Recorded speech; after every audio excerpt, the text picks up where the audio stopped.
ودع أذاهم وتوكل على الله وكفى بالله وكيلا۔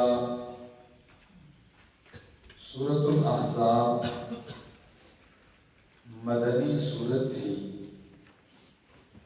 اور اس کا دعویٰ اور خلاصہ یہ تھا، اس کا دعویٰ تھا التحزیز والتشجیع فی التبلیغ،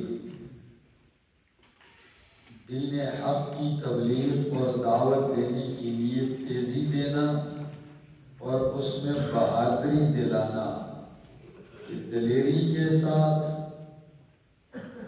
اور شجاعت کے ساتھ لگے رہیں۔ سورت کا خلاصہ یہ تھا کہ اس سورت میں 24 خطابات تھے، 12 خطاب نبی اکرم صلی اللہ علیہ وسلم سے اور 12 خطاب امت سے تھے۔ کبھی امت سے خطاب، کبھی نبی سے خطاب، کبھی امت سے، اور یہ سلسلہ چلتا رہا۔ کل کے درس میں ہم نے آخر میں پڑھا کہ اے ایمان والو، یہ مومنین سے 9واں خطاب تھا، اذکروا اللہ ذکرا کثیرا۔ نبی اکرم صلی اللہ علیہ وسلم کی عظمت شان ذکر کی اور نبی کریم کو خطاب کیا کہ ہم نے آپ کو شاہدا و مبشرا و نذیرا و داعیا الی اللہ باذنہ و سراجا منیرا، ان اوصاف کے ساتھ ہم نے آپ کو متصف کر کے مبعوث فرمایا ہے۔ چنانچہ اگر آپ مبشر، جیسے آپ فرمایا مبشر، آپ مبشر ہیں تو بشر المؤمنین، مومنوں کو کیا دیتے جائیے؟ خوشخبریاں دیتے جائیے، اور کافروں اور منافقین کی بات کبھی بھی نہیں مانی، نہ مانی ہے اور نہ آئندہ ماننی ہے۔ فرمایا وَلَا تُطِعِ الْكَافِرِينَ وَالْمُنَافِقِينَ، اور نہ کہا مان کافروں کا اور منافقین کا، وَدَعْ أَذَاهُمْ، اور چھوڑ ان کی اذیت کو۔ کیا مطلب ہے چھوڑ ان کی تکلیف کو؟ یعنی ان کی تکلیفوں پر پرواہ نہ کر، سمجھ آ گئی؟ یہ تسلی کا انداز ہے۔ دع أذاهم، چھوڑ دے ان کی طرف سے آنے والی تکلیف کو۔ وتوکل علی اللہ، اور بھروسہ رکھ اللہ پر۔ وکفیٰ باللہ وکیلا، اور کافی ہے اللہ ہی کارساز۔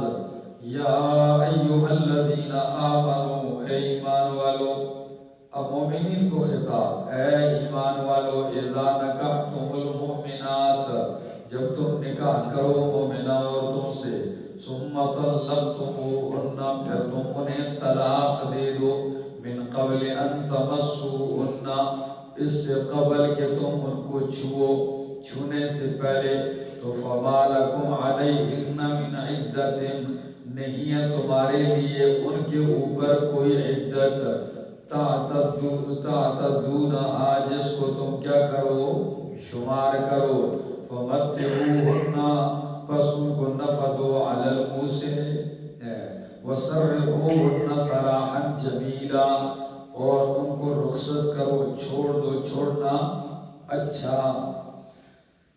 فرمایا اس کی تفصیل تو پہلے گزر چکی ہے، اگر تم مومنہ عورتوں سے نکاح کرو، نکاح ہوا ہے اور تم نے چھوا نہیں ہے عورت کو، اور اس کو کیا دے دی ہے؟ طلاق دے دی ہے، تو فرمایا کوئی عدت نہیں گزارے گی، جو ہی طلاق ہوگی وہ جدھر چاہے نکاح کر لے۔ عدت کا مقصد تو یہ تھا کہ اس خاوند سے استبراء رحم ہو، ٹھیک ہے نا، اور وہاں وہ قریب گیا ہی نہیں ہے، لہذا حکم کیا ہے؟ جو ہی طلاق ہوگی اس کی عدت ختم، اس کی عدت نہیں ہے۔ عدت کی جو تفصیلات تھیں وہ آپ پہلے پڑھ چکے ہیں، ٹھیک ہے نا۔ اب ایسی عورت کے لیے کیا دینا کیا چاہیے؟ فرمایا متعوہن، کیا دے دو ان کو؟ متع دے دو۔ متع کا کیا مطلب ہے؟ یہ بھی پہلے گزرا ہے بھائی۔ ہاں، کوئی جوڑا جامع کپڑوں کا، جوتوں کا کپڑا، ٹھیک ہے، علی الموسع قدرہ و علی المقتر قدر ہو، مالدار پر اس کی طاقت اور گنجائش کے مطابق، غریب پر اس کی گنجائش کے مطابق، یہ دے کر اس کو کیا کر دو، رخصت کر دو۔ آگے کبھی کبھی ایسے بھی ہوتا ہے کہ نکاح ہوتا ہے اور رخصتی سے پہلے ہی معاملات بگڑ جاتے ہیں، طلاق واقع ہو جاتی ہے۔ فرمایا یا ایھا النبی، نواں خطاب نبی کریم صلی اللہ علیہ وسلم کو، یا ایھا النبی، اے نبی، انا احللنا لک ازواجک اللاتی، ہم نے حلال کر دی ہیں آپ کے لیے آپ کی وہ بیویاں، آتیت اجورہن، کہ جن کو دے دیا ہے تو نے ان کا مہر، وما ملکت یمینک، اور آپ کی وہ مملوکہ کے مالک ہے آپ کا دایاں ہاتھ ان کا، مما افاء اللہ علیک، ان میں سے جو اللہ نے مال غنیمت میں لوٹائی ہیں آپ پر، وہ بنات عمک، اور آپ کے چچا کی بیٹیاں، وہ بنات عماتک، اور آپ کی پھوپھی کی بیٹیاں حلال کر دی گئی ہیں، وہ بنات خالک، اور آپ کے ماموں کی بیٹیاں، وہ بنات خالاتک، اور آپ کی خالاؤں کی بیٹیاں، اللاتی ہاجرن معک، وہ عورتیں جنہوں نے ہجرت کی آپ کے ساتھ، وامرأۃ مؤمنۃ، اور وہ مومنہ عورت آپ کے لیے حلال کر دی گئی ہے، ان وہبت نفسہا للنبی، اگر وہ بخش دے اپنا نفس نبی کو، ان اراد النبی، اگر ارادہ کرے نبی، چاہے نبی، ان یستنکحہا، کہ اس کو نکاح میں لے لے، خالصۃ لک من دون المؤمنین، یہ حکم اور اجازت صرف آپ ہی کے لیے خاص طور پر، خالصۃ لک، یہ خاص ہے آپ کے لیے، من دون المؤمنین، مومنوں کے علاوہ۔ تو مومنوں کے بارے میں کیا حکم ہے؟ فرمایا قد علمنا ما فرضنا علیہم، تحقیق ہم جانتے ہیں جو ہم نے ان پہ فرض کیا ہے، فی ازواجہم، ان کی بیویوں کے بارے میں، وما ملکت ایمانہم، اور ان کے بارے میں کہ مالک ہیں ان کے دائیں ہاتھ ان کے، لکی لا یکون علیک حرج، تاکہ نہ ہو آپ پر کوئی تنگی، وکان اللہ غفورا رحیما، اور ہے اللہ بخشنے والا مہربان۔ نبی اکرم صلی اللہ علیہ وسلم کو خطاب ہے، فرمایا آپ کے لیے 4 اصناف کی عورتوں سے نکاح حلال ہے۔ کتنی اصناف کی؟ 4 اصناف کی عورتوں سے، اور ان 4 میں سے تعداد نہیں، جتنی مرضی ہے آپ کیا کر سکتے ہیں، یہ صرف آپ کی خصوصیت ہے۔ پہلی قسم کی فرمایا ممہورہ، جن کو مہر دیا اور عقد نکاح میں لائے۔ دوسری قسم کی عورتیں مملوکہ، یعنی آپ کی باندیاں اور لونڈیاں، ٹھیک ہے۔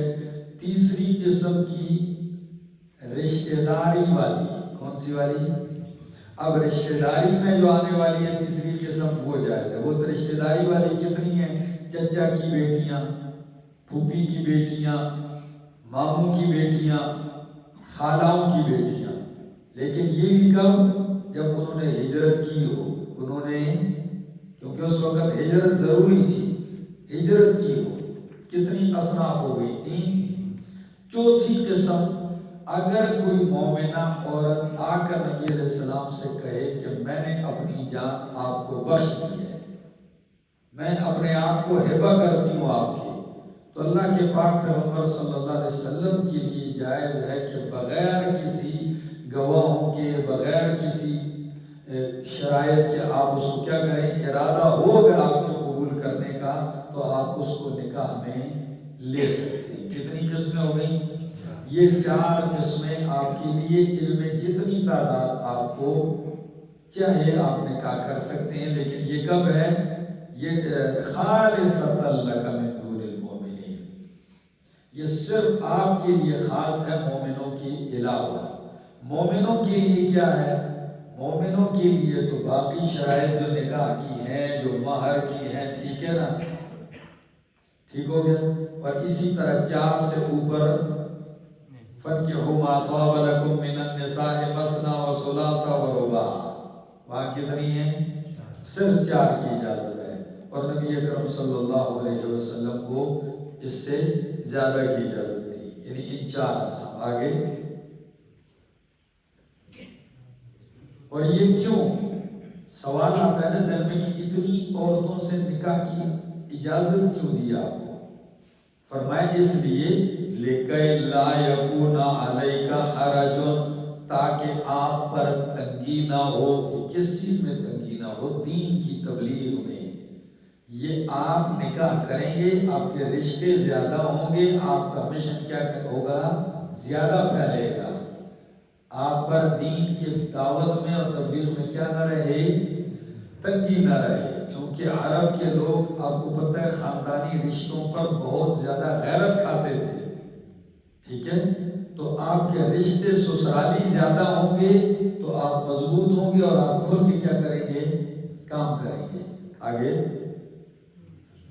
ورنہ نبی اکرم صلی اللہ علیہ وسلم کی ہستی کے اوپر جیسا کہ مستشرقین منکرین نے اعتراضات کیے، آپ سیرت کی کتابیں جو بڑی مطولات پڑھیں گے نا تو ان میں باقاعدہ اس چیز کو الگ عنوان دیا ہے کہ امام الانبیاء اور تعدد ازواج، کثرت ازواج، کہ نبی کریم صلی اللہ علیہ وسلم نے اتنی شادیاں کیوں کی ہیں۔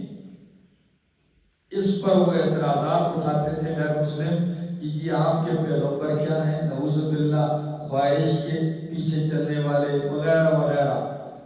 تو اس کا پہلا جواب دیا کہ ان کے لیے یہ عورتیں اگر خواہش پرست میرے پاس پیغمبر ہوتے تو آپ کی پہلی شادی آپ کی عمر سے زیادہ عورت کے ساتھ اور بیوہ کے ساتھ ہوئی ہے، اور ایک بیوی کے علاوہ حضرت ام المومنین عائشہ صدیقہ کے علاوہ باقی کوئی بھی کنواری آپ کے نکاح میں نہیں آئی، ساری بیوہ تھی۔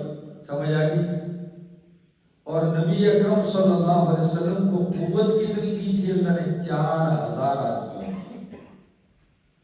کتنے آدمیوں کی؟ آپ مسلم وغیرہ حدیث میں پڑھیں گے، کتنے؟ 4000 آدمیوں کی طاقت ایک شخص کو اللہ نے دی ہو اور وہ ساری زندگی 11 یا 13 کے ساتھ گزار دے تو یہ اس کی عفت کی دلیل ہے، نہ کہ شہوت اور خواہش پرستی کی دلیل ہے۔ سمجھ آ رہی ہے میری باتیں؟ آگے فرمایا لِكَيْ لَا يَكُونَ عَلَيْكَ حَرَجٌ وَكَانَ اللَّهُ غَفُورًا رَحِيمًا، اور ہے اللہ بخشنے والا مہربان۔ تُرْجِي مَن تَشَاءُ مِنْهُنَّ، تو پیچھے کر دیں آپ، مَن تَشَاءُ مِنْهُنَّ، جن میں سے آپ چاہیں، وَتُؤْوِي إِلَيْكَ، اور اپنے پاس رکھیں، مَن تَشَاءُ، جس کو چاہیں آپ، وَمَنِ ابْتَغَيْتَ، اور وہ عورت جسے آپ چاہیں ان بیویوں میں سے اپنی، ممن عزلتا، ان میں سے جن کو آپ نے کنارے کر دیا، دور کر دیا تھا، فلا جناح علیک، تو کوئی گناہ نہیں ہے آپ پر، ذالک ادنی ان تقر اعینہن، یہ زیادہ قریب ہے کہ ٹھنڈی ہوں ان کی آنکھیں، ولا یحزن، اور نہ وہ غمگین ہوں، ویرضین، اور وہ خوش ہوں، بما آتیتہن، بوجہ اس کے اس پر جو آپ انہیں دیں گے یا دیا آپ نے، کلہن، ساری کی ساری، واللہ بما فی قلوبکم، واللہ یعلم، اور اللہ جانتا ہے جو تمہارے دلوں میں ہے، وکان اللہ علیما حلیما، اور ہے اللہ علم والا، حلیما بردبار۔ فرمایا ان عورتوں میں بھی اللہ نے آپ کو یہ اختیار دے دیا، آپ کی جو بیویاں آپ کے نکاح میں، جس کو چاہو قریب کر دو، جس کو چاہو، یعنی باریاں مقرر کرنا آپ پہ فرض، اللہ نے اس کی بھی آپ کو اجازت دی۔ عام مومنین شادی کرتے ہیں تو ان کے لیے کیا ہے؟ برابری ضروری ہے۔ سمجھ آ گئی؟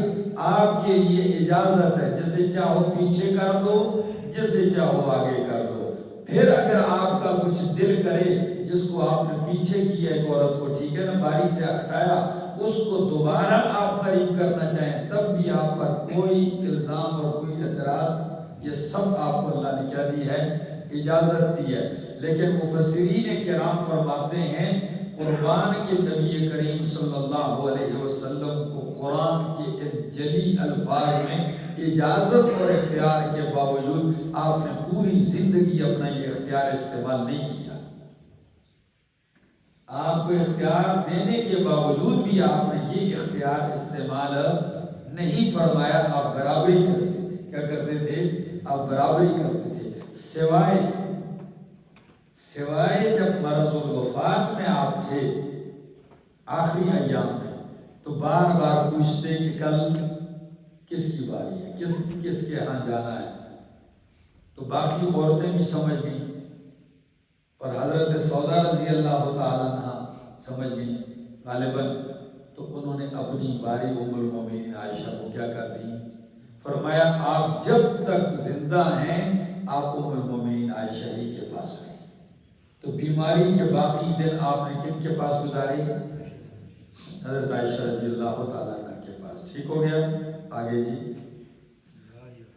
فرمایا لا یحل لک النساء من بعد, نہیں ہے 10واں خطاب. لا یحل لک النساء, نہیں ہے حلال آپ کے لیے عورتیں, من بعد ان کے بعد, ولا ان تبدل بہن من ازواج, اور نہ یہ کہ آپ تبدیل کریں ان کے بدلے میں دوسری بیویاں, اس کی بھی اجازت نہیں ہے.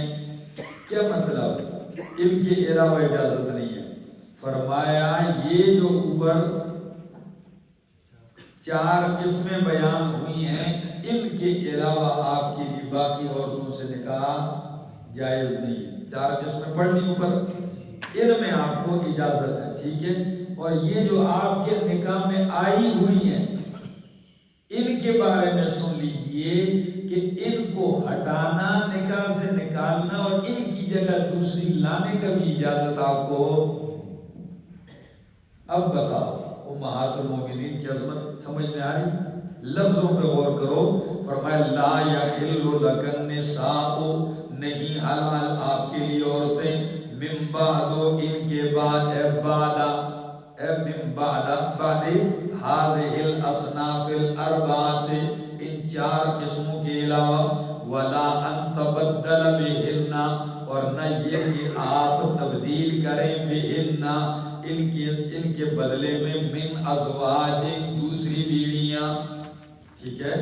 وَلَوْ أَعْجَبَكَ حُسْنُهُنَّ, اگرچہ اچھا لگے آپ کو ان کا حسن, کوئی عورت آپ کو جتنی بھی اچھی لگے اب اجازت نہیں ہے ان کے بدلے میں لانے کی. إِلَّا مَا مَلَكَتْ يَمِينُكَ, ہاں ایک صورت ہے اجازت, وہ کیا ہے کہ جن کے مالک ہیں آپ کا دائیں ہاتھ, وہ عورتیں لونڈیاں کہ آپ کا دائیں ہاتھ مالک ہیں, باندیوں میں آپ کو اجازت ہے. وَكَانَ اللَّهُ, اور ہے اللہ, عَلَى كُلِّ شَيْءٍ رَقِيبًا, ہر چیز کے اوپر نگہبان. یا ایھا الذین آمنوا, خطاب مومنین کو 10واں, اے ایمان والو, لا تدخلوا بیوت النبی, نہ داخل ہو نبی کے گھر میں, الا ان یؤذن لکم, مگر یہ کہ اجازت دی جائے تمہیں, الی طعام, کھانے کی طرف, غیر ناظرین اناہ, نہ ہو دیکھنے والے, اناہ ان کے برتنوں کو. اناہ کس کو کہتے ہیں؟ یعنی نہ ہو دیکھنے والے کس چیز کو؟ ان کے برتنوں کو, کھانے کے پکنے کے انتظار میں نہ بیٹھے ہوں. فرمایا وَلَٰكِنْ إِذَا دُعِيتُمْ, لیکن جب تم دعوت دیے جاؤ تو فَادْخُلُوا, داخل ہو جاؤ. فَإِذَا طَعِمْتُمْ, پر جب کھا چکو تو فَانْتَشِرُوا, پھر منتشر ہو جاؤ, چلے جاؤ. وَلَا مُسْتَأْنِسِينَ لِحَدِيثٍ, اور نہ دل لگانے والے ہو لحدیث, باتوں کے لیے. إِنَّ ذَلِكُمْ كَانَ يُؤْذِي النَّبِيَّ, بے شک تمہارا یہ کام یؤذی النبی, ایذا دیتا ہے نبی کو. فَيَسْتَحْيِي مِنْكُمْ, بس وہ حیا کرتے ہیں تم سے. وَاللَّهُ لَا يَسْتَحْيِي مِنَ الْحَقِّ, اور اللہ پرواہ نہیں کرتا حق کے بیان سے کرنے سے. وَإِذَا سَأَلْتُمُوهُنَّ, آیت کا پہلا ٹکڑا سمجھو. نبی اکرم صلی اللہ علیہ وسلم کے گھر داخل ہونے کی, بیٹھنے کی, وہاں جانے کے آداب سکھائے. چونکہ اللہ کے پاک پیغمبر صلی اللہ علیہ وسلم کی شادی ہوئی حضرت زینب رضی اللہ تعالیٰ عنہ سے، آپ نے ولیمہ کیا۔ اب ولیمہ پر بلایا، مسلمانوں کو دعوت دی، تو کئی آ کر کافی دیر پہلے پہنچ آئے کہ چلو دعوت ہے تو ان سے بہتر جگہ بیٹھنے کی اور کون سی ہو سکتی ہے۔ تو کئی پہلے آ کر بیٹھ گئے، کئی کھانا کھانے کے بعد بھی ادھر ہی بیٹھ کے گپیں لگا رہے ہیں، بیٹھے ہوئے ہیں۔ اور نبی اکرم صلی اللہ علیہ وسلم بار بار باہر جاتے ہیں، پھر آتے ہیں کہ گئے ہیں اٹھ کے نہیں گئے، پھر آپ باہر جاتے ہیں، اور حیا سے آپ کہتے بھی نہیں ان سے کہ بھائی اٹھ جاؤ، ٹھیک ہے نا۔ کئی دفعہ آنا جانا اللہ رب العزت نے آیتیں نازل کر کے آپ کے پاس آنے، آپ کے پاس بیٹھنے کا کیا سکھا دیا، کیا بات ہے۔ یہ اگر ان آداب کا لحاظ کیا جائے، یہ تو نبی کریم صلی اللہ علیہ وسلم کے گھر کے آداب ہیں، یہ عام بھی چل سکتے ہیں، ٹھیک ہے نا۔ آپ کو ایک بندے نے دعوت دی، 12 بجے کھانا پکے گا، آپ آئیے گا، آپ کو وقت دیا ہے، آپ صبح 8 بجے جا کے بیٹھ جائیں، ہاں کچن میں دیکھیں پک رہا ہے نہیں پک رہا، ہاں سارا برتنوں کی آوازیں سنتے رہیں اور پکنے کے انتظار میں بیٹھے رہیں۔ ایک یہ، یا پک کے کھانا کھا لیا، کھانے کے بعد اب ادھر بیٹھے، چلو اگلے کھانے تک قہوہ بھی آئے، چائے بھی آئے، بیٹھے رہیں۔ تو ایسا مہمان جو ہوتا ہے نا، وہ گھر والوں کے اوپر کیا بن جاتا ہے، ہاں وہ ایک بوجھ بن جاتا ہے حیا کی وجہ سے۔ اللہ فرماتے ہیں میرا پاک پیغمبر ان کو تکلیف ہوتی ہے، وہ تو حیا محسوس کرتے ہیں اور کہتے نہیں، لیکن میں تو رب ہوں، میں حق کے بیان کرنے میں باغ کھل کے بتا دیا ہے۔ سمجھ آ گئی؟ یا ایھا الذین آمنو، اے ایمان والو۔ ہمارے ہاں روٹی کا کیا رواج ہے؟ اب تو ہمارے ہاں میرے خیال سے جو سنجیدہ لوگ ہیں وہ تو شادی کی دعوتوں پہ جانے کیا کر دیا ہے، چھوڑ دیا ہے، ٹھیک ہے نا۔ دن کا کھانا آپ کو ملے گا، نہ وہ دن ہوگا نہ وہ رات ہوگی۔ کئی شوگر کے مریضوں کو دیکھو، کہتے ہیں آپ تو مر رہے ہیں۔ اب کسی کی لاج، گھر میں کھانا کھا کے صرف اگلے کی لاج رکھنے کے لیے ادھر کیا ہو گئے ہیں، پہنچ گئے، بیٹھے ہوئے۔ اور کئی انتظار کروا کے جب اعلان ہوتا ہے کہ بھائی تشریف لے آؤ، تو وہ تشریف نہیں لے کے جاتے، وہ طوفان لے کے جاتے ہیں، ٹھیک ہے نا۔ سارا کچھ تر بتر، پتہ نہیں کب ہم لوگ سمجھیں گے، کب ہم لوگ سنجیدہ ہوں گے، کب ہمارے خوشحالیوں میں غمی اور خوشی کو ہم سنت سے آراستہ کریں گے، یا کم از کم سنجیدگی کے اوپر تو اس کو آراستہ کریں گے، ٹھیک ہے نا۔ نہ بیٹھنے کا کوئی انتظام ہے۔ مجھے ایک شخص نے دعوت دی کافی پہلے، تو وہاں کھانا تو ٹیبلوں پہ لگا ہوا ہے، میں نے آہستہ سے موٹر سائیکل سٹارٹ کیا اور میں نکل آیا۔ اب وہ چکر لگا رہے تھے، شاید اس وقت ان کو محسوس نہیں ہوا، بعد میں کہیں ویڈیو دیکھی انہوں نے، تو شادی والا مجھے کہتا ہے ملے تو آپ آئے تو مجھے تھے، آپ ویڈیو میں نہیں آئے ہیں۔ بعد میں ہم نے دیکھی، میں نے کہا بس آپ کو پتہ ہے جس طریقے سے آپ ویڈیو میں کھا رہے تھے لوگ، تو وہ ہمارے قابل تھی جگہ۔ یأکلون کما تأکل، اصول یہ ہے حیوان کا کہ حیوان گائے، بھینس، بکری لیٹی ہو یا بیٹھی ہو، آپ چارہ ڈالو تو وہ بیٹھ کے کھائے گی، وہ کھڑے ہو کے کھائے گی۔ بیٹھی ہو ساری رات سے، سارا دن سے بیٹھی ہوگی، چارہ ڈالو وہ کھڑی ہو جائے گی، ٹھیک ہے۔ اور ادھر انتظار میں 2 گھنٹے بیٹھے رہیں گے، جب کھانے کا وقت آئے گا تو کیا ہو جائیں گے، کھڑے ہو جائیں گے۔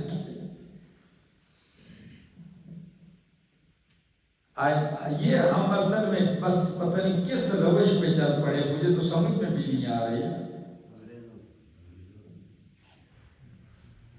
پتہ نہیں کیا، اللہ ہی خیر کرے۔ آگے جی فرمایا غیر ناظرین اناہ، نہ دیکھنے والے، انتظار کرنے والے ہو کھانے کے پکنے کا، یعنی برتنوں کو دیکھنے کا مطلب کیا ہے، ادھر بیٹھ کے اب انتظار میں پک رہا ہے کھانا، ٹھیک ہے، اور آپ انتظار میں بیٹھے ہیں، ایسا نہیں۔ وہاں قانون کیا ہے، ادب فرمائے اذا دعیتم فادخلوا، جب دعوت دیے جاؤ تو داخل ہو جاؤ، فاذا طعمتم، جب کھا چکو تو فانتشروا، کیا کرو؟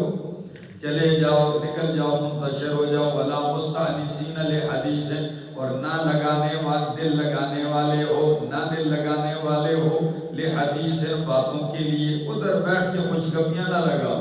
ان ذالکم کان یؤذی النبی، بے شک یہ نبی کو ایذا دیتا ہے، فیستحی، پس وہ حیا کرتے ہیں تم سے، واللہ لا یستحی، لا یترک، اللہ نہیں چھوڑتا، من الحق، اللہ بات پرواہ نہیں کرتے حق کے بیان سے۔ وَإِذَا سَأَلْتُمُوهُنَّ، دوسرا ادب، جب تم سوال کرو، کوئی چیز مانگو، متاع، سامان، تو فَاسْأَلُوهُنَّ، تو سوال کرو، مانگو ان امہات المومنین سے، من وراء حجاب، کس سے؟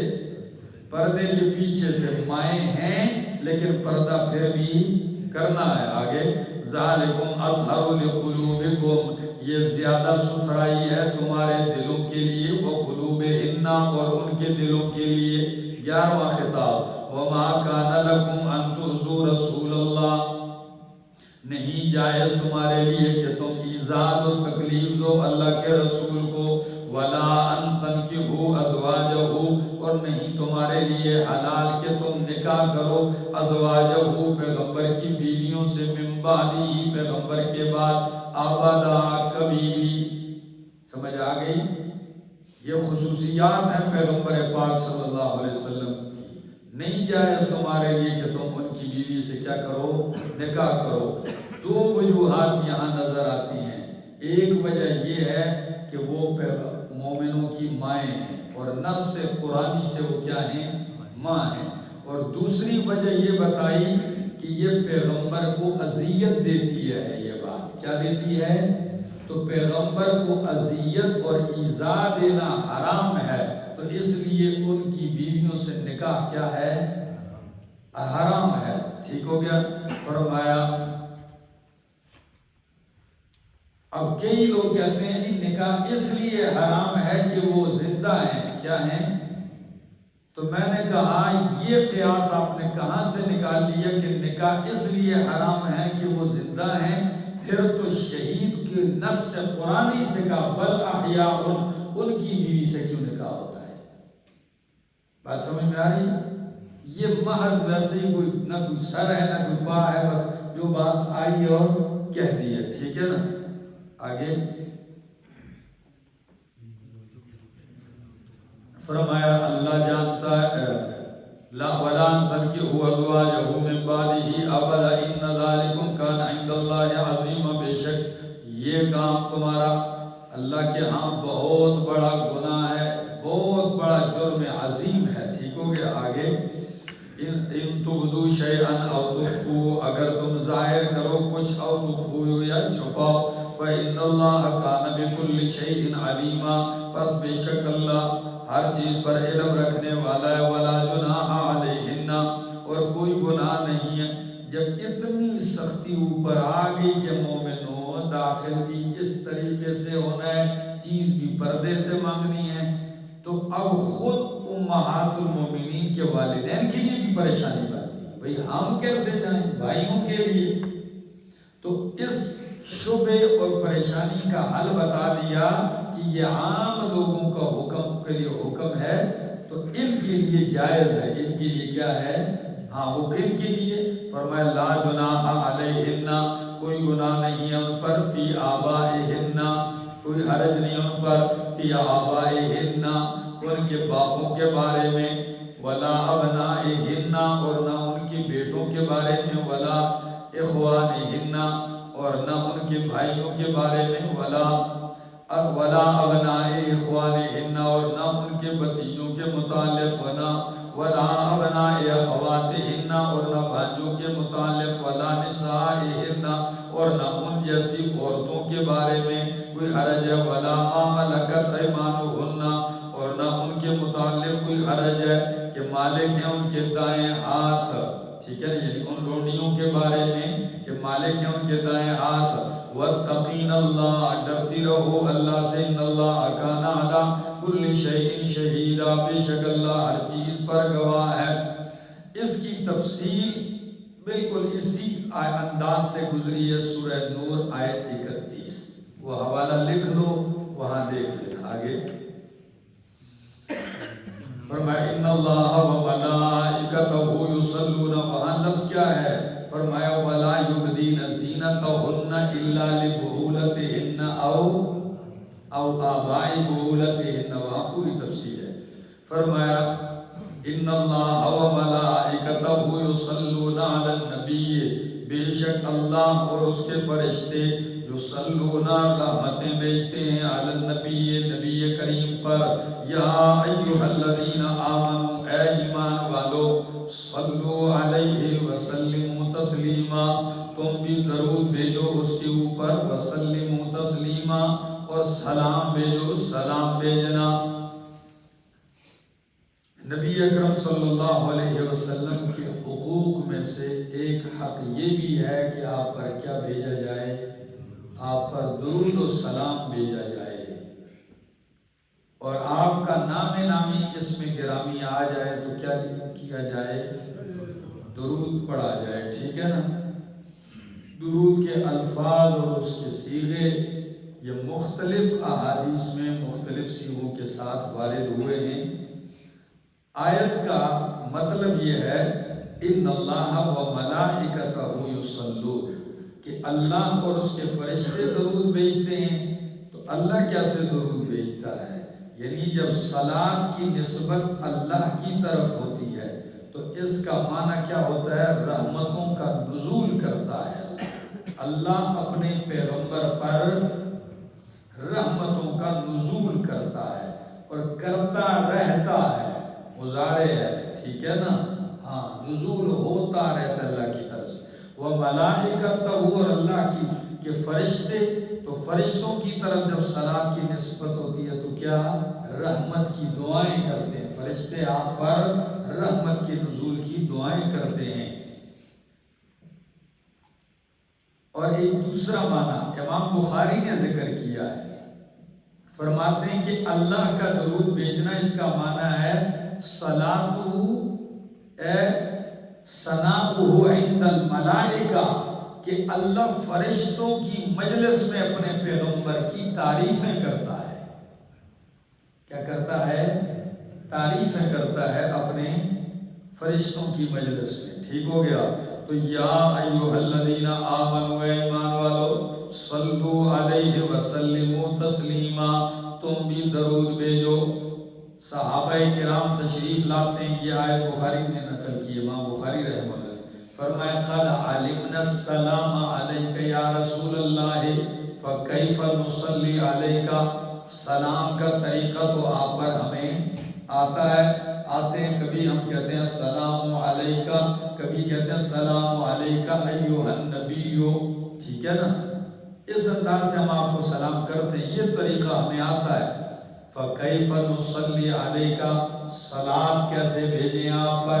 نبی علیہ السلام نے فرمایا قولوا اللہم صل علی محمد وعلی آل محمد کما صلیت علی ابراہیم وعلی آل ابراہیم انکا حمید مجید. درود ابراہیمی سکھلا کے فرمایا اس طرح مجھ پہ کیا بھیجو؟ درود بھیجو.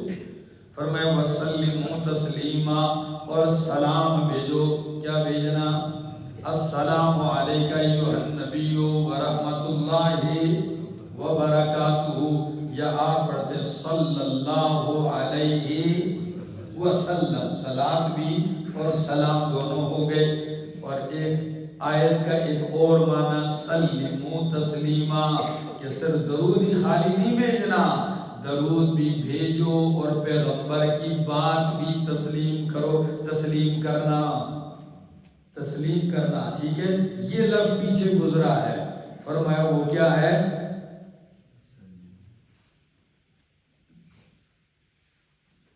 ثم لا يجدوا في انفسهم حرجا مما قضيت ويسلموا تسلیما، کہ مومنوں کو چاہیے کہ جب آپ کے پاس آئیں اور آپ فیصلہ کر دیں تو فرمایا فلا وربك لا يؤمنون حتى يحكموك فيما شجر بینہم، اس وقت تک یہ مومن نہیں ہو سکتے جب تک کہ اپنے فیصلوں میں آپ کو حکم نہ مقرر کریں، اور حکم مقرر کرنے کے بعد ثم لا یجدوا فی انفسہم، نہ پائیں اپنے دلوں میں حرجن کوئی تنگی، مما قضیت، اس سے جو آپ نے فیصلہ کیا، ویسلموا، تو وہاں کیا معنی کیا تھا میں نے کہ حکم مانے آپ کا حکم مانا، تسلیم کریں آپ کا فیصلہ تسلیم کرنا۔ تو درود آپ پڑھتے ہیں سینکڑوں دفعہ لیکن اطاعت آپ نہ کریں، تو فرمایا درود بھی بھیجو اور میرے پیغمبر کی اطاعت بھی کرو، ان کا حکم بھی کیا کرو، تسلیم کرو۔ تو سلام سے بھی ہے اور اطاعت سے بھی، دونوں معنی میں نے کر دی۔ آگے ان الذین یؤذون اللہ ورسولہ، بے شک وہ لوگ جو ایذا دیتے ہیں اللہ کو اور اس کے رسول کو، لعنہم اللہ، اللہ نے لعنت کر دی ان پر، فی الدنیا والآخرہ۔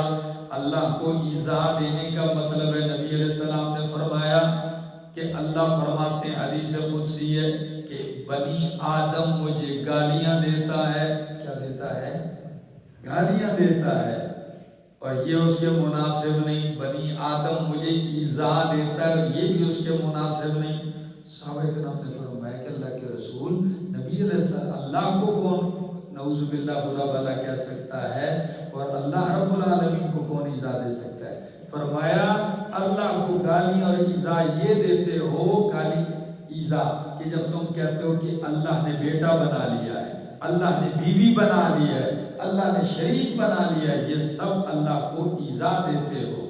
اور گالیاں بھی دیتے ہو کہ یسب الدہر، زمانے کو گالیاں دیتے ہو، کہتے ہیں زمانے کی فلاں فلاں زمانے کی، نبی تو حدیث قدسی کے الفاظ ہیں، فرماتے ہیں یسبون الدہر وانا الدہر، اللہ فرماتے ہیں دہر تو میں ہوں، یعنی اقلب الدہر، زمانے کو الٹ پلٹ کون کرتا ہے؟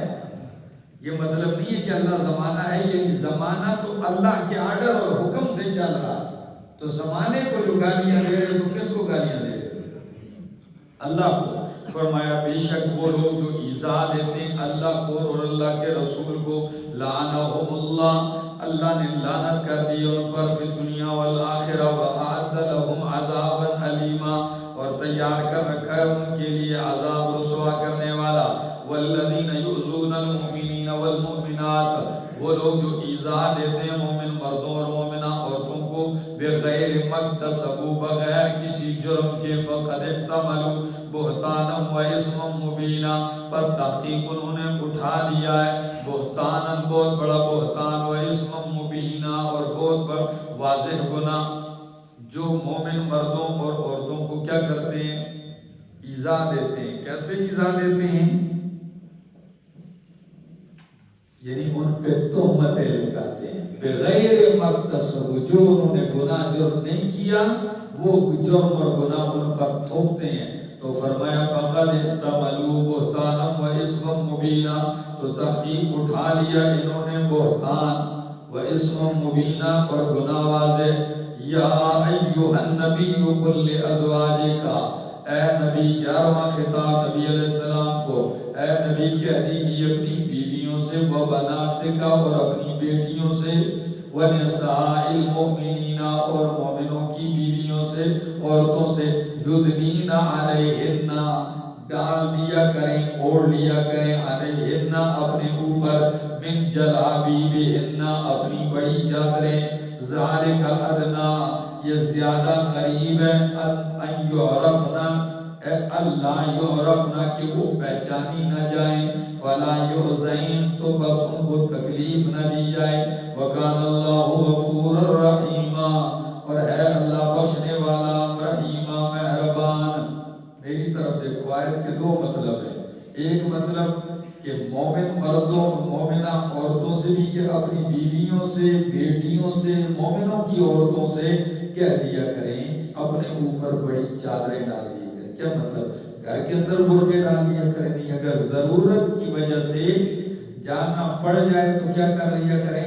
اپنے اوپر اپنی جلابیب، اصل میں جلباب اس چادر کو کہتے ہیں جو سر کے اوپر سے ڈالا جائے تو پاؤں تک وجود کو ڈھانپ لے، ٹھیک ہے نا؟ اس چادر کو، برقع تو بہت بعد کی پیداوار ہے، ٹھیک ہے نا، وہ بڑی چادر ہوتی تھی اور اس کو ایسے چہرے پر ڈال لیتے تھے کہ ایک آنکھ نظر آتی تھی، آگے ایسے چھپر سا بن جاتا، ٹھیک ہے نا، اور پورا وجود اس سے ڈھکا ہوتا تھا۔ تو فرمایا ڈال لیا کریں اپنے اوپر اپنی بڑی چادریں۔ فائدہ کیا ہے؟ ذالک ادنا، یہ زیادہ قریب ہے کہ ان کے بعد کیا مقدر مانو؟ لا مقدر مانو، یہ ایک معنی کے اعتبار سے۔ تو لا مقدر مانو گے تو معنی یوں کرو گے، ذالک اللہ یعرفنا، یہ زیادہ قریب ہے کہ وہ نہ پہچانی جائیں، بس ان کو تکلیف بھی نہیں دی جائے گی، یعنی منافقین مشرکین پہچان نہیں کریں گے کہ یہ کون جا رہے ہیں، تو تکلیف اور اذیت سے بھی بچی رہیں گی، ایک وجہ۔ دوسرا معنی کہ لا مقدر نہ مانو تو معنی کرو یہ زیادہ قریب ہے ان یعرفنا، کہ وہ پہچانی جائیں گی تو ان کو تکلیف نہیں دی جائے گی، یعنی شرافت والی پہچانی جائیں گی کہ اتنی باحیا پردے میں جو جا رہی ہیں یہ باحیا عورتیں ہیں، تو کوئی ان کو چھیڑے گا بھی، اذیت بھی نہیں ہوگی۔ سمجھ آ گئی ہے؟ اور جب ایک خاتون آپ دیکھ لیں، جب جس انداز سے وہ جائے گی تو لوگ بھی اسی انداز سے اس سے کیا آتے ہیں، پیش آتے ہیں۔ فرمایا ذالک ادنا اللہ یعرفنا فلا یؤذین وکان اللہ غفورا رحیما، اور ہے اللہ بخشنے والا مہربان۔ لئن لم ينتهِ المنافقون والذین فی قلوبهم مرض، اگر باز نہ آئے منافق مرد، منافق والذین، اور وہ لوگ فی قلوبهم مرض، اور وہ جن کے دلوں میں بیماری ہے، شک ہے۔ فرمایا والمرجفون فی المدینہ، اور افواہیں پھیلانے والے مدینہ میں، لنغرینک بہم، تو ضرور بضرور ہم آپ کو مسلط کر دیں گے ان پر، ثم لا یجاورونک فیہا، پھر وہ آپ کے پاس نہیں رہ سکیں گے اس مدینہ میں، الا قلیلا، مگر بہت تھوڑا۔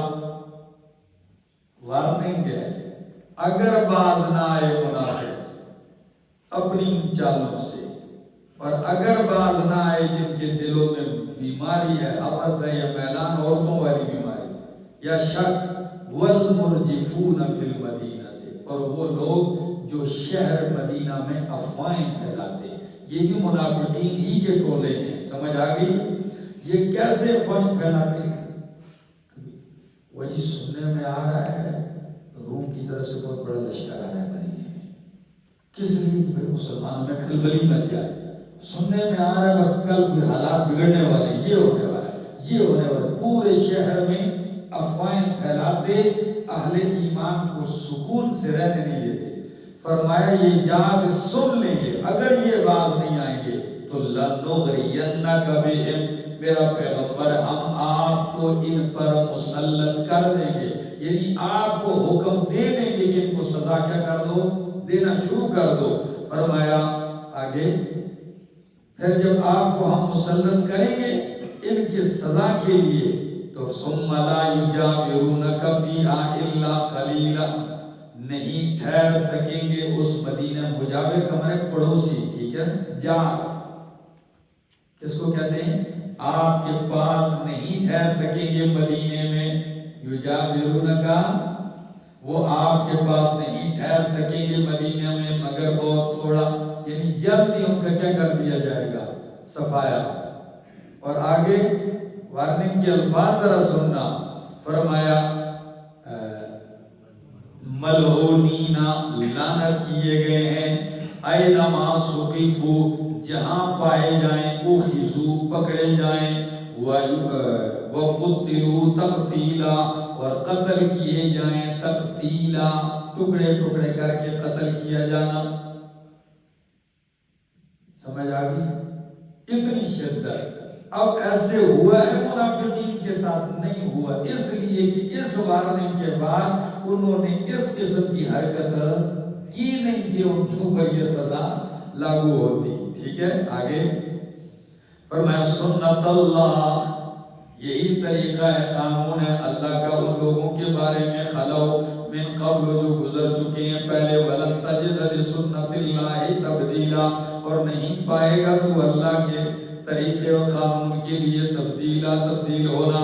یسألک الناس عن الساعة، پوچھتے ہیں آپ سے لوگ قیامت کے بارے میں، کب آئے گی، کس مہینے آئے گی، کتنے سال بعد آئے گی. پوچھتے ہیں آپ سے قیامت کے بارے میں. قل کہہ دیجیے انما علمها عند اللہ، بے شک اس کا علم کس کے پاس ہے؟ اللہ کے پاس ہے. وما یدریک، اور کس چیز نے آپ کو علم دیا ہے اس کا؟ لعل الساعة تکون قریبا، شاید کہ ہو قیامت قریب. لعل الساعة لعل الساعة ہوتا، شاید کہ ہو قیامت، تکون قریبا، کیا ہو؟ قریب ہو.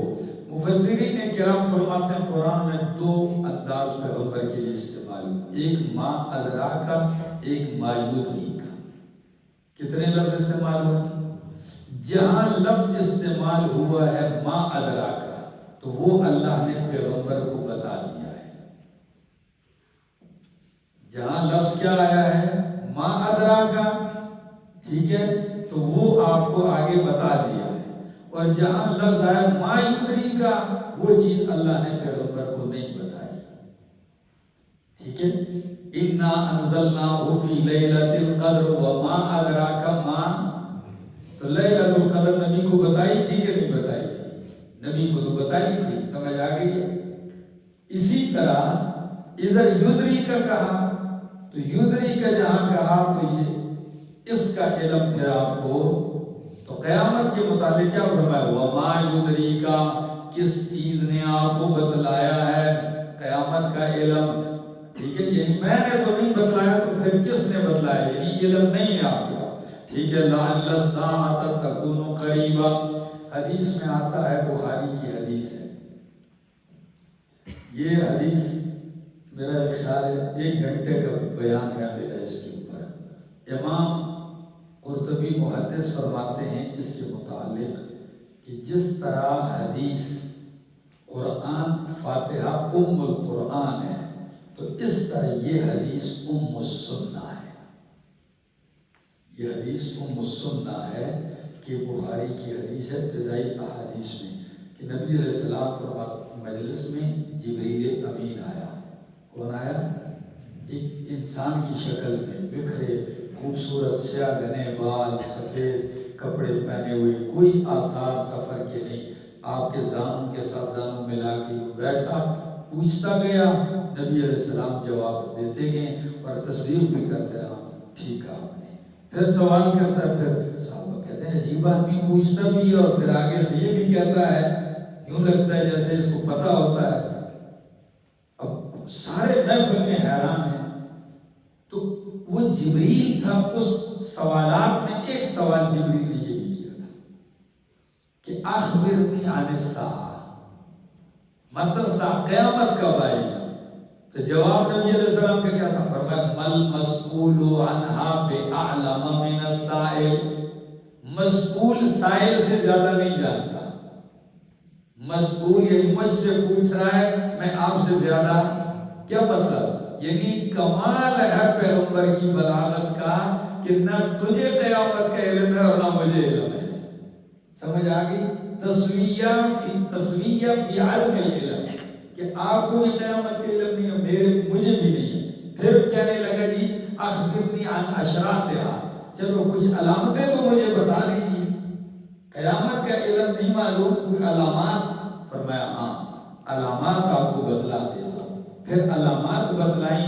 ان علامات میں ایک ہی ان تلد الامۃ ربتہا، ٹھیک ہے نا، کہ عورت جو ہے اپنا آقا جنے گی. کیا جنے گی؟ عورت اپنا آقا پیدا کرے گی. تو محدثین نے بڑی طویل بحث کی، میں تو وہ نہیں کرتا ہوں، میں نے سبحان استشہاد پیش کیا. اس میں ایک انداز یہ بھی ہے کہ قرب قیامت میں اولاد ماؤں کے ساتھ ایسا سلوک کریں گے گویا کہ وہ اس کی باندھی ہے اور یہ اس کا آقا ہے. سمجھ آ گئی؟ تو جنا تو جس نے ہے تو ماں ہے، تو اپنے آقا کو کیسے جن لیا؟ یہ ہوگا کہ سلوک اس کے ساتھ نوکرانی اور لونڈیوں والا کرے گا. تو یہ ایک علامات قیامت میں تھی. ایک طویل یہ حدیث ہے. تو اس میں نبی علیہ السلام نے جبریل سے بھی نفی کی اور اپنے آپ سے بھی قیامت کی کیا کی ہے؟ نفی کی ہے۔ فرمایا وَمَا يُدْرِيكَ لَعَلَّ، جب جبریل اٹھے جانے لگے، جو ہی مسجد نبی پر نبی علیہ السلام نے کہا اٹھو تلاش کرو، جلدی کرو۔ حضرت عمر فرماتے ہیں رضی اللہ عنہ ہم نکلے باہر، کوئی عطا پتہ نہیں، میں یہ پتہ ہی نہیں کون تھا۔ فرمایا یہ جبریل تھا، آیا تھا تمہیں تمہارا دین سکھانے کے لیے۔ آگے فرمایا ان اللہ لعن الکافرین، بے شک اللہ نے لعنت کی ہے کافروں پر، وَأَعَدَّ لَهُمْ سَعِيرًا، اور تیار کر رکھا ہے ان کے لیے کیا چیز تیار کر رکھی ہے؟ سعیرہ، بھڑکتی آگ، خالدین فیہا، ابدا رہیں گے اس میں ہمیشہ، لا یجدون ولیا ولا نصیرا، نہیں پائیں گے کوئی حمایتی اور نہ کوئی مددگار۔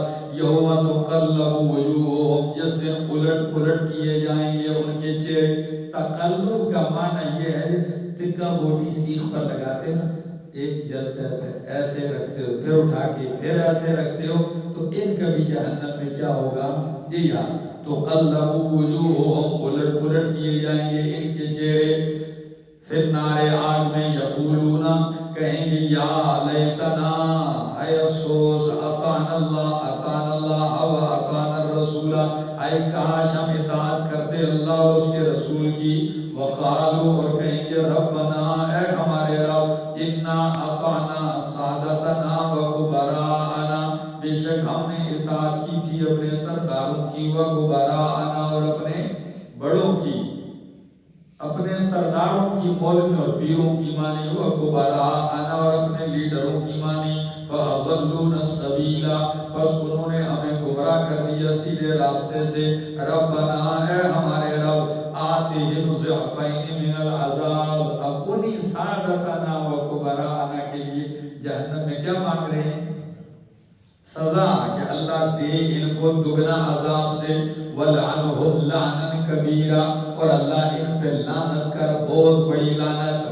یا ایھا الذین آمنوا، اے ایمان والو، لا تکونوا کالذین آذوا موسیٰ، نہ ہو ان لوگوں کی طرح جنہوں نے اذیت دی موسیٰ علیہ السلام کو، فبرأہ اللہ، بس بری کر دیا، نجات دے دی اللہ نے موسیٰ علیہ السلام کو، مما قالوا، اس الزام سے جو انہوں نے کہا، وَكَانَ عِندَ اللَّهِ وَجِيهًا، اور تھے اللہ کے ہاں وجیہا، عزت دار، کیسا آدمی؟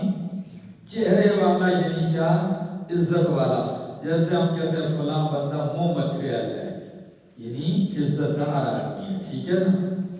تو موسیٰ علیہ السلام اللہ کے ہاں عزت دار، کیا الزام لگایا؟ مفسرین کرام بہت ساری باتیں لکھتے ہیں، ایک آسان بات کہ موسیٰ علیہ السلام سے تنگ آ کر قارون نے بھی ایک کنجری عورت کو تیار کیا، بدعمل عورت کو، اور اس کو پیسے اور مال دیا کہ جب یہ تقریر کریں گے تو ہم ان سے پوچھیں گے سوال، پھر تو اٹھنا۔ چنانچہ موسیٰ علیہ السلام بیان توحید میں لگے ہوئے ہیں، مجمع بیٹھا ہوا ہے، اٹھ کے سوال کرتا ہے بندہ کہ اے موسیٰ، جو زنا کرتا ہے اس کی کیا سزا ہے؟ موسیٰ علیہ السلام نے فرمایا یہ سزا ہے، جو سزا تھی رجم کی وہ بتا دی۔ اتنے میں وہی عورت جو تیار کی گئی تھی وہ کھڑی ہو گئی، اور اس نے محفل میں کہا کہ موسیٰ علیہ السلام نے نعوذ باللہ میرے ساتھ یہ بدکاری کی ہے۔ اب جب یہ پورے مجمع میں سناٹا چھایا، اللہ کے کلیم نے اس عورت کو بلا کے کہا، جس انداز میں قسمیں دی اس کو، ٹھیک ہے نا، قسمیں دے کر، تو پیغمبر کی اس گفتگو کی تاثیر یہ تھی کہ ایک طرف مال اس کو دیا گیا، دوسری طرف سچائی، جب کہا سچ کہو، جس ذات نے آسمان و زمین کو تھاما ہوا ہے، ٹھیک ہے نا، جو دریاؤں کو بہا رہا ہے، جس انداز سے قسمیں لی، سچ بتا کیا ایسا ہی ہے؟ وہ کام کر کہنے لگی جی نہیں ایسا نہیں ہے، مجھے قارون نے پیسے دیے تھے۔ دیر بھی نہیں لگی، وہ سارا ملبہ کس پہ اڑیل دیا گیا؟ ہاں، جس نے تیار کیا تھا اسی پہ الٹ دیا گیا، ٹھیک ہو گیا؟ تو اللہ نے حضرت موسیٰ علیہ السلام کو اس الزام سے کیا کر دیا؟ تمہیں بتایا جا رہا ہے کہ تم اپنے نبی کو ایذائیں تکلیفیں نہ دو، سمجھ آ گئی ہے؟ ہاں، ان لوگوں کی طرح نہ ہو موسیٰ علیہ السلام کو ستایا۔ بخاری کی حدیث ہے، ایک دفعہ نبی علیہ السلام مال غنیمت تقسیم کر رہے تھے تو ایک شخص کہتا ہے جی انصاف کریں۔ کیا کریں؟ انصاف کریں۔ نبی علیہ السلام کا چہرہ سرخ لال ہو گیا، 3 دفعہ اس نے کہا، فرمایا اگر میں انصاف نہیں کروں گا تو پھر انصاف کرے گا کون؟ اور اس وقت نبی علیہ السلام نے فرمایا اللہ رحم کرے موسیٰ علیہ السلام پر، ان کو بھی بہت ستایا گیا تھا، ٹھیک ہے نا؟ تو فرمایا وَكَانَ عِندَ اللَّهِ وَجِيهًا يَا أَيُّهَا الَّذِينَ آمَنُوا، اے ایمان والو اتقوا اللہ، ڈرو اللہ سے، وَقُولُوا قَوْلًا سَدِيدًا، اور کہو بات کیسے؟ درست بات۔ کیا؟ سدید اصل میں کہتے ہیں تیر کو نشانے پہ فٹ کرنا ہے، سمجھ آ گئی؟ تو تم بھی بات کیسی ہو؟ درست ہو۔ کیا کہہ رہے ہو، کس مقصد کے لیے بات کر رہے ہو، جس کو ہماری بولی کے پہلے سوچو پھر تولو پھر بولو، ٹھیک ہے نا؟ تو کئی آدمی محفل میں آ کے ڈز مار دیتے ہیں، نہ سوچتے ہیں اور نہ تولتے ہیں، بس جو منہ میں آیا کہہ دیتے۔ نہیں، قولوا قولا سدید عام ہے، دین میں بھی درست بات، دنیاوی معاملات میں بھی تمہاری بات کیا ہونی چاہیے؟ جس نے اپنی بات درست کر لی بہت ساری بلاؤں سے تو بچ گیا ہے، سمجھ آ گئی؟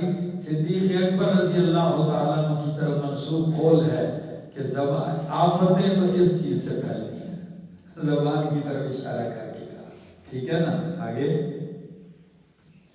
یصلح لکم اعمالکم، تو درست بات کا نتیجہ کیا ہوگا؟ اللہ سنوار دے گا تمہارے اعمال، درست کر دے گا اعمال۔ زبان درست چلاؤ گے نتیجہ کیا نکلے گا؟ اعمال بھی درست ہونے لگ جائیں گے۔ فرمایا وَيَغْفِرْ لَكُمْ ذُنُوبَكُمْ، اور اللہ بخش دے گا تمہارے گناہ۔ وَمَن يُطِعِ اللَّهَ وَرَسُولَهُ، اور جو بھی اطاعت کرے گا اللہ کی اور اس کے رسول کی، فَقَدْ فَازَ فَوْزًا عَظِيمًا، تحقیق وہ کامیاب ہوا، فوزاً عظیمًا، کامیاب ہونا بڑا۔ اِنَّا عَرَضْنَا الْأَمَانَةَ عَلَى السَّمَاوَاتِ وَالْأَرْضِ وَالْجِبَالِ فَأَبَيْنَ أَن يَحْمِلْنَهَا وَأَشْفَقْنَ مِنْهَا وَحَمَلَهَا الْإِنسَانُ إِنَّهُ كَانَ ظَلُومًا جَهُولًا۔ معنی لکھنا نہیں ہے، پہلے سمجھو پھر لکھنا آپ کا مرضی ہے۔ اِنَّا عَرَضْنَا الْأَمَانَةَ، بے شک ہم نے پیش کی امانت، عَلَى السَّمَاوَاتِ وَالْأَرْضِ، آسمان و زمین پر، وَالْجِبَالِ اور پہاڑوں پر، فَأَبَيْنَا، پس انہوں نے انکار کیا، أَن يَحْمِلْنَهَا کہ اٹھائے اس کو، وَأَشْفَقْنَ مِنْهَا اور ڈر گئے اس کے اٹھانے سے، وَحَمَلَهَا الْإِنسَانُ اور اٹھا لیا اس امانت کو انسان نے، إِنَّهُ كَانَ ظَلُومًا جَهُولًا، بے شک ہے انسان بہت بڑا ظالم اور بہت بڑا جاہل۔ یہ ایک انداز سے مانا۔ اب اس انداز سے مانا کیا کرو گے؟ تشریح وضاحت کہ اللہ نے آسمان و زمین پر اپنی اطاعت اور احکام والی، ٹھیک ہے نا، یہ کرو گے جنت، یہ نہیں کرو گے جہنم، جو تشریعی احکام یہ پیش کیے پہاڑوں آسمان و زمینوں پر، تو پہاڑ زمین آسمان نے انکار کر دیا، ڈر گئے، ٹھیک ہے؟ فَأَبَيْ، ان کو ڈر گئے اور انکار کیا، وَحَمَلَهَا الْإِنسَانُ اور اس امانت کو انسان کے اوپر پیش کیا تو اس نے کیا کر لیا؟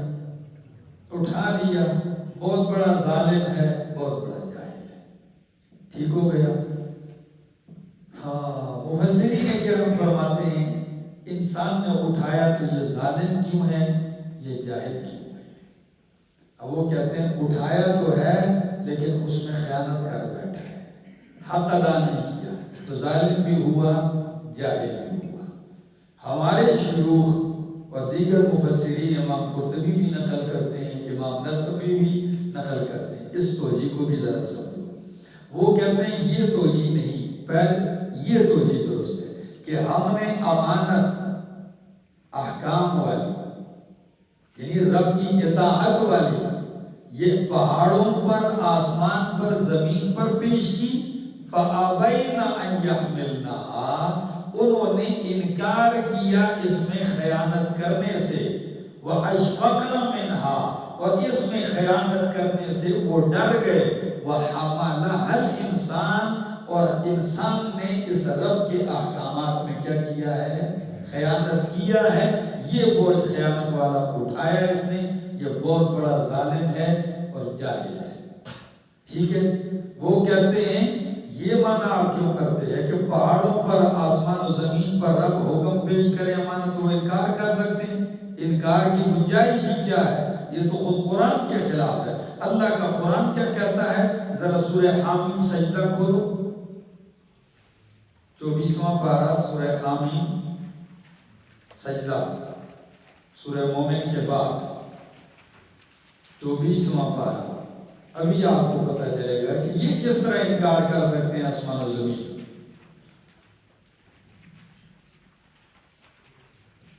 فرمایا ثم استوى الى السماء وهي دخان، زمین پیدا کرنے کے بعد، ٹھیک ہے نا، وہ میری طرف دیکھو، ٹھیک ہے نا. ثم استوى الى السماء، پھر متوجہ ہوا اللہ آسمان کی طرف. وهي دخان، درحال کہ وہ کیا تھا؟ دخان، دھواں تھا. کیا تھا؟ یعنی دھواں تھا، غبار تھا. فقال لها، تو کہا آسمان سے، وللارض، اور زمین سے اللہ نے کہا، ائتیا طوعا او کرہا، آؤ خوشی سے یا نہ خوشی سے. یعنی آؤ کس سے؟ خوشی سے آتے ہو یا نہ خوشی سے. آنا دونوں صورتوں میں پڑے گا، آؤ خوشی سے یا نہ خوشی سے. قالتا، تو آسمان و زمین دونوں کو بول پڑے، اتینا طائعین، ہم خوشی سے آتے ہیں. کیا آتے ہیں؟ ہم اللہ خوشی سے آتے ہیں، اطاعت کرتے ہوئے آتے ہیں. اب اس آیت کی روشنی میں اس آیت کو دیکھو گے کہ فَأَبَيْنَا، اللہ نے احکام یعنی میری اطاعت اور احکام پیش کیے، اور زمین کے انکار کی گنجائش رہتی ہے؟ آسمان انکار کر سکتا ہے؟ نہیں کر سکتا. ٹھیک ہے نا. تو اب آیت کا معنی کرو گے، اِنَّا عَرَضْنَا الْأَمَانَةَ، بے شک ہم نے تعمیل احکام والی امانت آسمانوں پر پیش کی، والارض، زمین پر پیش کی، والجبال، پہاڑوں پر پیش کی. فَأَبَيْنَا، بس انہوں نے انکار کیا، أَن يَحْمِلْنَهَا، کہ اس میں خیانت کریں. کیا معنی کیا یحملنا؟ کیونکہ خیانت بھی گناہ کا ایک بہت بڑا بوجھ اٹھانا ہے. ٹھیک ہے، اس لیے تعبیر اس کو کس سے کر دیا؟ حمل سے. فَأَبَيْنَا أَن يَحْمِلْنَهَا، بس انکار کیا انہوں نے، أَن يَحْمِلْنَهَا، کہ خیانت کریں ان میں. وَأَشْفَقْنَ مِنْهَا، اور خیانت کرنے سے ڈر گئے. آسمان و زمین اس میں خیانت کرنے سے کروڑوں سال، لاکھوں سال گزرے ہوں گے کب سے اللہ نے بنایا آسمان سے. آج تک زمین اور آسمان کی کوئی نافرمانی دیکھی ہے پہاڑ کی؟ وہ ڈر گئے اس بات سے کہ اس میں خیانت کرے. وَحَمَلَهَا الْإِنسَانُ، اور خیانت کی ہے اب تعمیل احکام میں کس نے؟ انسان نے خیانت کی ہے. ٹھیک ہے نا. إِنَّهُ كَانَ ظَلُومًا جَهُولًا، بے شک یہ ظالم ہے بہت بڑا، اور جہولا، کیا ہے؟ جاہل ہے. ہاں، اگر اس نے خیانت نہیں کی اور اس نے اٹھا لیا تو پھر اس کو ظلم اور جہول کہنا چاہیے تھا. جس امانت کے اٹھانے سے انکار، زمین انکار، آسمان انکار کر جائے، ڈر جائے، اور یہ کمزور انسان اس کو اٹھا لے، تو یہ قابل تعریف ہے یا ظلم اور جہول کہنا چاہیے؟ پھر تو قابل تعریف ہونا چاہیے تھا. کیا خیال ہے؟ آگے فرمایا لِيُعَذِّبَ اللَّهُ الْمُنَافِقِينَ، یہ ابتلاءات آتی کیوں ہے؟ اللہ آزماتا کیوں ہے یہ احکام سب؟ فرمایا اس لیے کہ عذاب دے منافقوں کو اور مردوں کو اور عورتوں کو، مشرکین مردوں کو اور مشرکین عورتوں کو، اور اللہ مہربانی کرے مومنوں پر. بھئی یہ ابتلاء آئیں گی تو مشرک اور مومن کا پتہ چلے گا، منافق اور مخلص کا پتہ چلے گا. کیا خیال ہے؟ تو جو سزا کا مستحق ہے اسے سزا ملے گی، جو رحمت کا مستحق ہے، اس کو رحمت ملے گی. وہ آگے وکان اللہ غفور الرحیم، اور اے اللہ بخشنے والا مہربان. بسم الله الرحمن الرحيم.